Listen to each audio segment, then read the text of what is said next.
The question why can be a dangerous thing, especially when it goes unanswered. It can cause us to react to life and the things that it throws at us in extreme ways. Why is this happening? Why isn't this happening? Why would they do that to me? Say that to me? Let that happen to me? Why can't I stop? Why won't this end? Why don't I look like that? Why don't I have more? Why is this so hard? These questions can haunt us, and when left unanswered, create a world around us that we desperately want to escape from. As a 14-year-old girl who had friends, was good in school, and was excelling at things I loved, life started to deal me cards that caused me to ask some hard questions. Why are my parents getting divorced?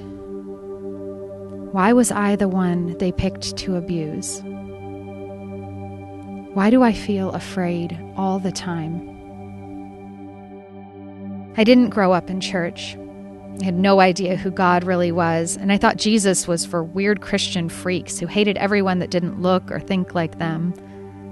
I had no foundation of faith or hope that could help me answer these questions or offer me any kind of relief from the turmoil that was swirling around me. My questions went unanswered, and more the world that was forming around me grew darker. I needed out. By 15, I was drinking and doing drugs every day. By 16, I had dropped out of school. By 19, I had been arrested multiple times, had 2 DUIs, had been abused, and had had 3 abortions.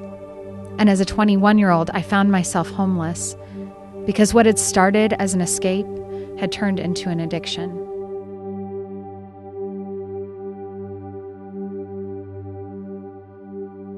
February 10th, 2001.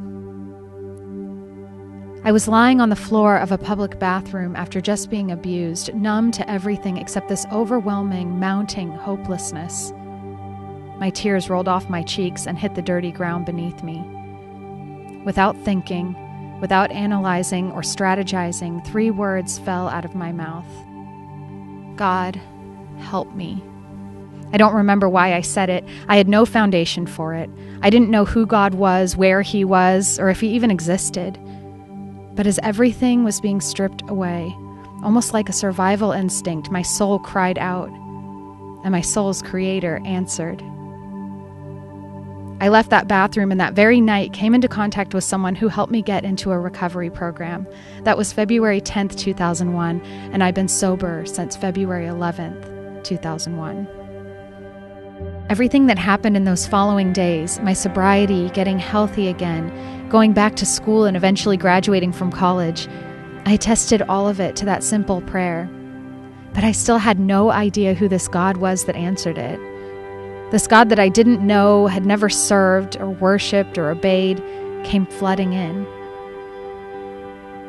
I never thought to look for God in the Bible, but one night I stumbled upon a story of a woman who had been caught in adultery. Fully admitting her guilt and wrong, knowing that historically the punishment would be stoning, Jesus addresses her accusers. Let he who is without sin cast the first stone. I read that, and in that moment felt like I was face to face with the God who saved me. This is the God that goes around to public bathrooms, picking girls up off the floor and setting them free, giving them a whole new life.